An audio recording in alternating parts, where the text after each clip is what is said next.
Let's set the scene. It's early, the air's cool, and coffee is non-negotiable.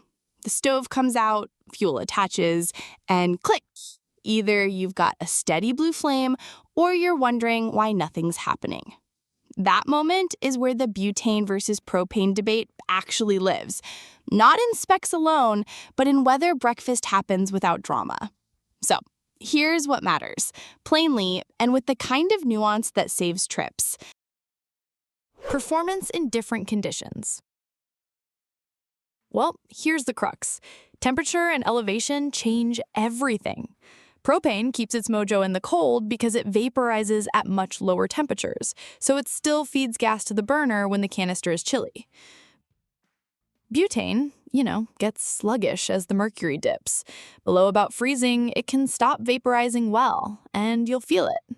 Weak flame, slow boil, or no ignition at all. That's why winter hikers and shoulder season campers lean propane. At altitude, both fuels work, but propane tends to maintain pressure a bit better as the air thins and canisters cool, so startup and output feel more consistent. In mild weather, butane works just fine and often feels smoother on the dial. Bottom line, if cold is on the menu, pick propane and don't look back. Weight and packability. Let me explain how this plays out in a pack. Butane canisters, especially the slim ones used by compact burners, are lighter and pack more neatly in tight spaces. The stoves themselves often fold tiny, which backpackers love. Propane canisters, those familiar green 1-pounders, are heavier and bulkier, and the stoves built around them tend to be larger, more rugged, and more powerful. If the mission is ultralight or space is precious, butane setups are friendlier. If it's car camping, group cooking, or long base camps, the extra heft of propane isn't a big deal and often buys real cooking capability. Cost and availability. Here's the practical bit that shows up at 8 p.m. in a small town. Propane is everywhere. Hardware stores, gas stations, campgrounds. There's almost always propane in some form, from small disposables to refillable tanks. Butane is common in outdoor retailers and Asian markets, thanks to cassette-style stoves. But regionally, it can be hit or miss. Price swings with location, but propane typically edges out butane on cost per use, especially if using refillable cylinders. If fuel resupply is uncertain, propane is the safer logistical bet. Fuel efficiency and runtime.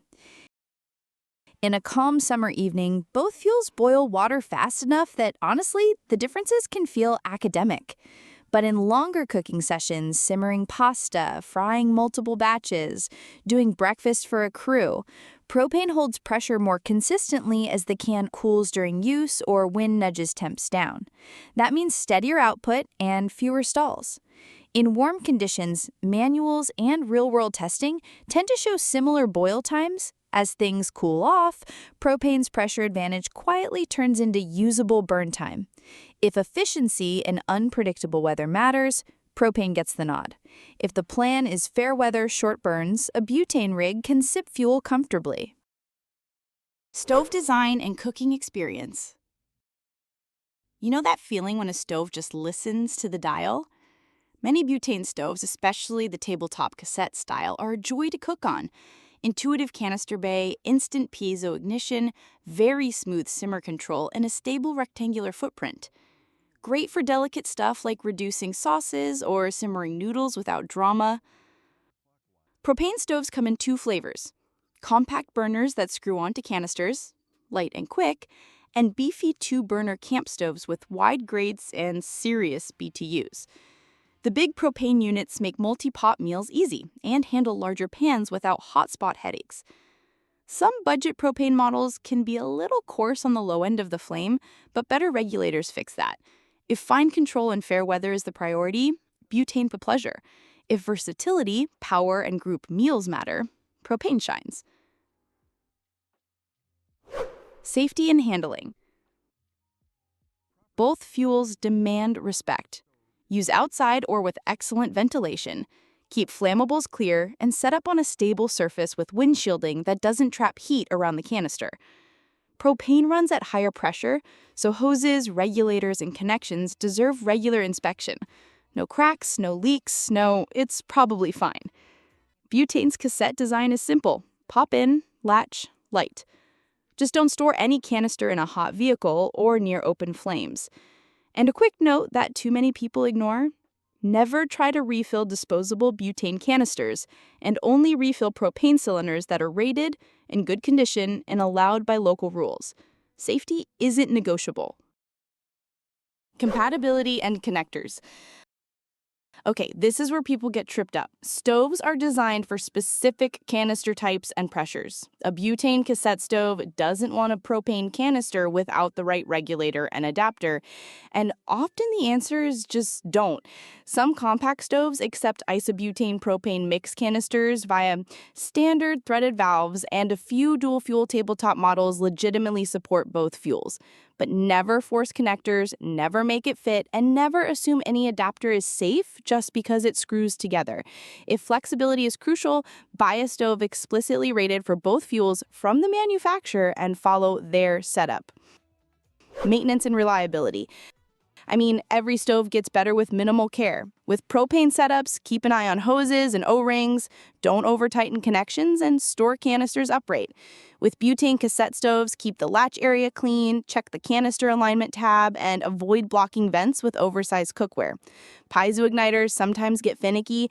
Carrying a small lighter is cheap insurance. Occasional maintenance pays off more than people admit. Clean burner ports, shield from wind rather than cranking the dial, and avoid cooking on high under undersized pots that can reflect heat back at the fuel. Cooking performance and control. If we're talking joy of cooking, butane's fine-grained control really is lovely for simmering and sautéing. The flame often feels linear across the dial, and the burner geometry on many cassette stoves spreads heat evenly for pan work.